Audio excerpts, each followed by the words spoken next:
it's Tina and I am back with a quick swatch and review video for the LORAC Mega Pro Palette 2 that is now available at Ulta. It should be in store as well as online, and it hasn't sold out, thank God. So let's jump into the swatches and then we'll get into the review. Let's go ahead and take a look at the overall palette. There are 2 rows of mattes at the top, and at the bottom we have 2 rows of shimmers. For the mattes, we start out with Porcelain and Custard, Tawny, Burlap, Melon, Tangerine, Saddle, and Forest. Next row we have Bisque, Lavender, Purple, Sorbet, Goji, Cabernet, Ash, and Black. Then for the shimmers we have Sugar, Chiffon, Prosecco, Soft Plum, Cinnamon, Sandstone, Gunmetal, and Blue Quartz.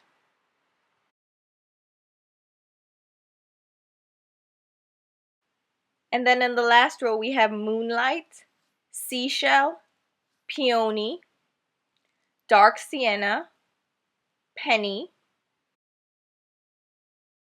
Olivine, Gold Leaf, and Black Ivy.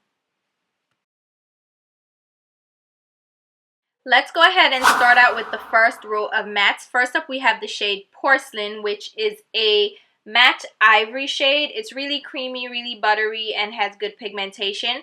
Then we have the shade Custard, which is more of a yellowed ivory shade. This one is also beautiful. This one would work better as a highlight on darker skin tone. Then we have the shade Tawny, which is a caramelly brown shade. This one has good pigmentation and works well in the crease as a blend-in shade. Followed by the shade Burlap, which is more of a yellow camel shade. This one again works great in the crease as a blend-in shade, especially on golden skin tones. Then we have the shade Melon, which is a bright melony peach shade. It's a beautiful shade. It's great for doing warm looks. Then we have the shade Tangerine, which is a bright dusty orange shade. This one again great for fall looks. Then we have the shade Saddle, which is a matte espresso brown shade. This is great for deepening up the crease. It has good pigmentation and it's a nice cool tone brown. Then we have the shade Forest, which is a matte deep dark forest green shade. It's like a blackened green shade. Really great alternative to black as well. And all these shades have good pigmentation. Even the lighter shades have good pigmentation, and those orangey peach shades in the middle, really great. These have great blend-in shades, great crease shades, great highlight shades in this row. Moving on to the second row, we have the shade Bisque, which is a pinky ivory shade. This is a little different from the other shades in that it has a slightly pink undertone, but it is very similar to the lighter shades in the first row on my skin tone. Then we have the shade Lavender, which is a matte light lavender shade. This one is a beautiful shade. It actually has pretty decent pigmentation considering that it's such a light pastel shade. Then we have the shade Purple, which is just a matte purple shade. And this one is a blue tone purple. It's really beautiful, has good pigmentation even though it takes a little bit to build it up. It still applies really well. And if you use the right primer, it won't come off streaky or patchy. It just takes a little bit of work to build it up to the complete pigmentation you see here on my arm. Next up we have the shade Sorbet, which is a muted dusty pink shade. This one is nice. It has great pigmentation and it would work well when using it for pink looks or blending in the crease. And we have the shade Goji, which is a muted rosy plum shade. This one is a little bit different from other colors I've seen and it's great for warming up the crease area. And then we have the shade Cabernet, which is a reddened brown shade. It comes off like a purpley brown shade. It's great for blending in the crease again and deepening up looks. And then we have the shade Ash, which is a muted purpley slate gray shade. This one is a great alternative again to black, but I really love charcoaly gray shades like this. And then we have the shade black, which is just a matte sooty black shade. And all of these had good pigmentation. Again, you will have some trouble building up the purple shade, but again, it does build up without being patchy and powdery. And that lavender shade really shows up well. And overall, I think these shades in this row are great.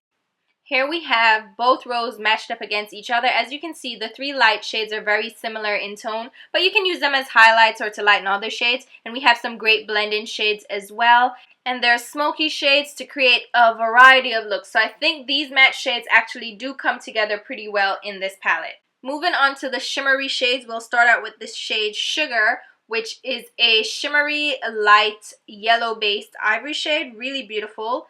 Then we have the shade Chiffon, which is a pink-toned beige shade. And this one is a little bit more on the satin side. It's not high frost shine, and it does take some building up. But as you can see, it's a beautiful, very pale, light pink shade. Did I say pale and light? Yeah, I did.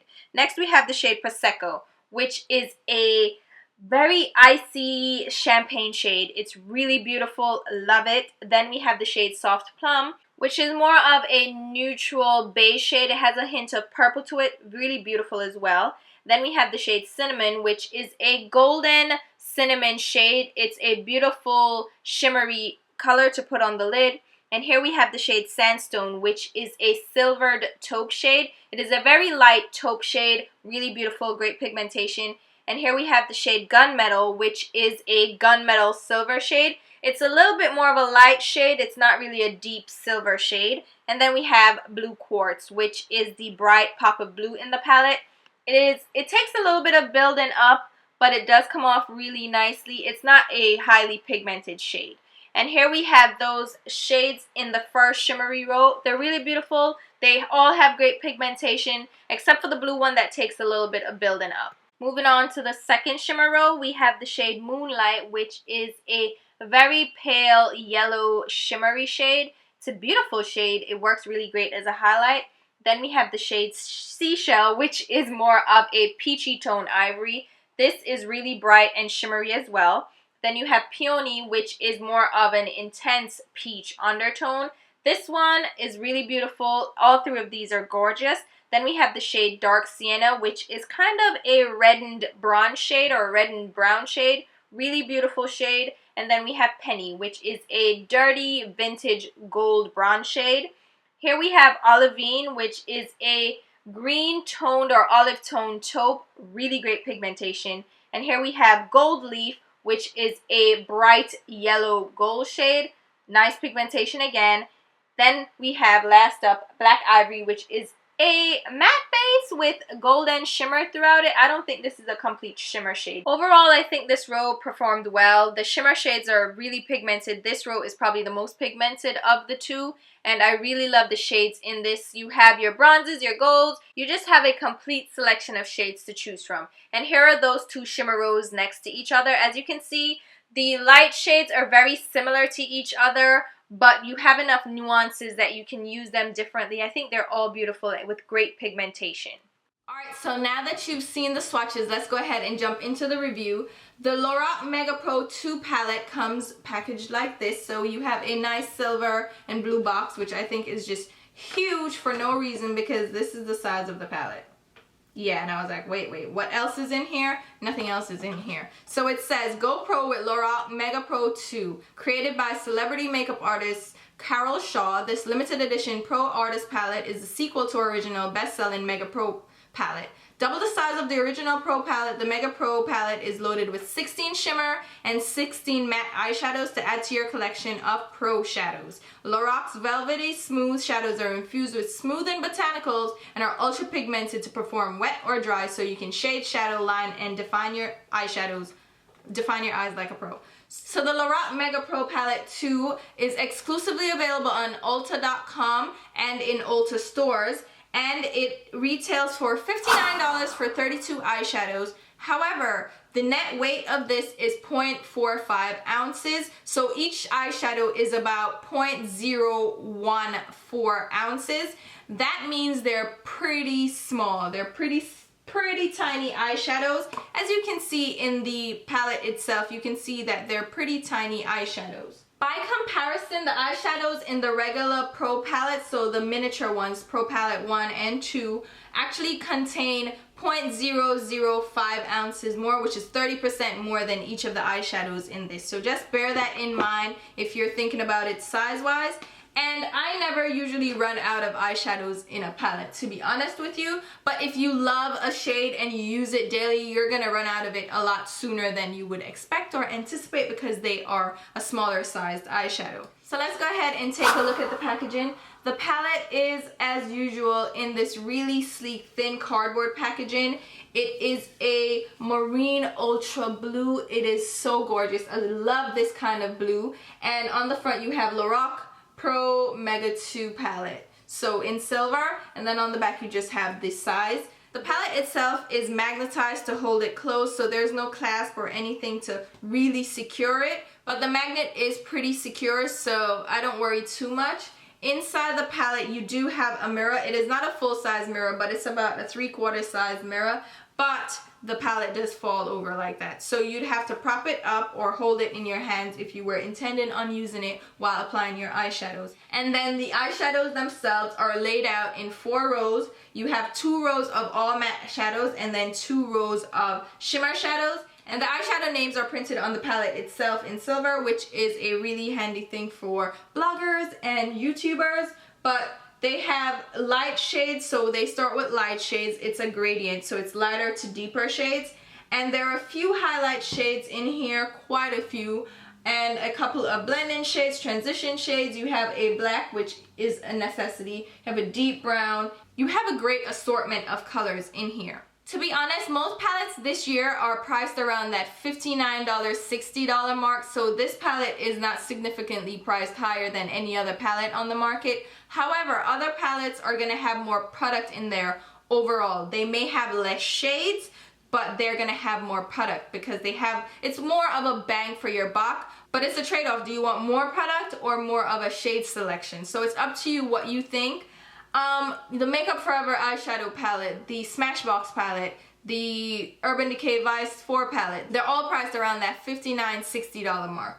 What I like about this palette and about LORAC's palettes, whether it is the Pro palettes or their unzipped palettes, they tend to have a good choice of mattes in their palette. So it's not just all shimmery, you actually have usable mattes in the palette. And this one has 16 mattes and 16 shimmers. So you are able to find an assortment of blend-in shades here, matte shades to deepen up the crease. You have a black, you have a dark brown, you have a cranberry shade, you have a dark forest green, and they're all really nicely pigmented. They are smooth, they are blendable. I did not have too much trouble with pigmentation for any of these eyeshadows. The shimmer ones are the best performing. There are a couple of satin ones that you do have to pick up more color for. So Sugar and Chiffon, you have to pick up a little bit more product to get full color payoff. But overall they're smooth, they build up really nicely. And the mattes actually performed really well, which is something that I think companies are improving now. They're making better matte eyeshadows.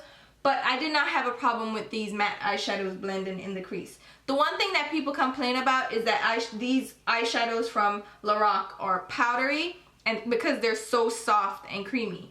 And yes, they can be powdery, but I feel like it has to do with your technique, your overall experience, and the brushes you're using. Because to be honest with you, the brush, how I apply my eyeshadows or how I pick up my eyeshadows, so I grab my brush and I'm just gonna press the brush into the eyeshadow, and I press hard so any product that comes up or kicks up is gonna be on the brush and not all over the palette. And then I will lightly tap it off, if I tap it off at all. As long as I press my eyeshadow into the brush, then I should have minimal fallout and I should have minimal kick up all over the palette. So you do have to be a little bit more careful when picking up these eyeshadows because they can get dusty and fly all over the place. So just be mindful of that. But I think this palette is actually a great option. Last year, with the fiasco of ordering online and LORAC running out of palettes and Amazon, it was just a disaster. And they definitely learned this year, don't do that. They had Ulta take care of the launch. Ulta still has lots of palettes left. You can still order online and they're going to be available in stores. So I think the launch this year, I am happy that they learned from their mistake and actually allowed a larger provider, a supplier, a cosmetic store to do this, because it was terrible last year. But I definitely say go pick this one up. This one I would recommend. I think this is great for beginners. It's great for anybody's collection, because you can really pick this palette up and go, and you will have a full week or 2 weeks of looks to get from this palette. So I think it's a great all-around palette, great for beginners, great for a gift if you're thinking about getting a gift for somebody that's starting out. So hopefully this video helped you guys. The swatches helped you to see and figure out if you're gonna get this palette, and let me know if you got it and what you think about it. As usual, I'll leave links to where you can find this in the description box, which is ulta.com. And I will leave links to my Instagram, Twitter, and Facebook page where you can follow me along. And go ahead and hit the subscribe button if you aren't already subscribed. It's right here as well. So just, yeah, click subscribe so you can see more videos like this, because we're going to continue with our swatchathon. And yeah, there are more swatches and reviews coming up. So I'll talk to you soon. Bye.